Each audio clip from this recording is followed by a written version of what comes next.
De la passion, du suspense, du spectacle, tous les ingrédients étaient réunis en 2019 pour un millésime de sport exceptionnel. Retour sur 12 mois d'exploits et de performances. Dans le sillage de Siya Kolisi, premier noir capitaine des Springboks en 128 ans d'histoire, l'Afrique du Sud a remporté sa 3e Coupe du Monde de rugby en novembre. Une victoire 32-12 sur le favori anglais.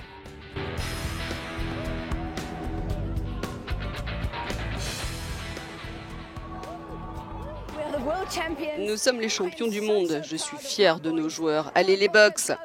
Allez l'Afrique du Sud, un pays uni à 100%. Bien joué. C'est le sport qui nous rassemble. Mais ouais, nous, Sud-Africains, quelle joie! Je ne peux pas exprimer ce que je ressens. C'est de la folie. Ça nous apporte tellement de joie. Surclassés par les All Blacks lors de leur entrée dans le tournoi, les Boks sont devenus les premiers champions du monde à perdre un match de poule avant de soulever la Webb-Ellis Cup.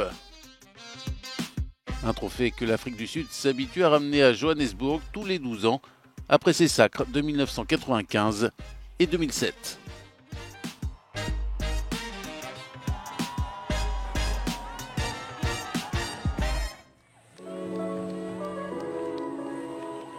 Un peu plus tôt dans l'été, ce sont les footballeuses américaines qui sont rentrées au pays auréolées d'un titre mondial.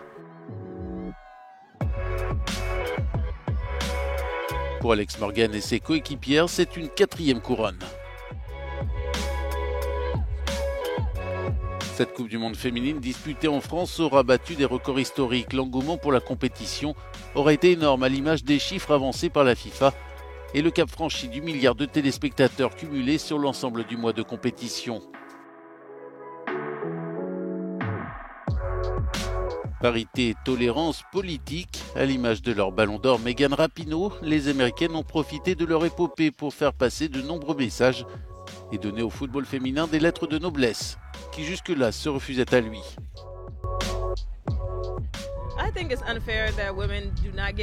Pour moi, ce n'est pas juste que les femmes ne soient pas payées autant que les hommes alors qu'elles pratiquent le même sport.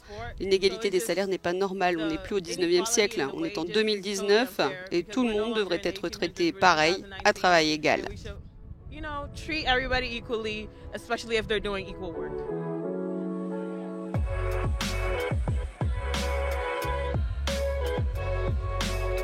Les quadruples championnes du monde ont attaqué leur propre fédération et qu'ils reprochent une différence de traitement avec leur homologue masculin.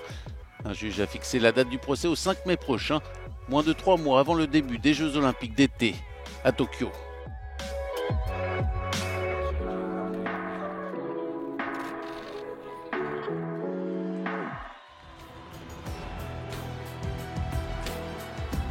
« 2019 restera également l'année de l'éclosion d'un nouveau talent, Egan Bernal.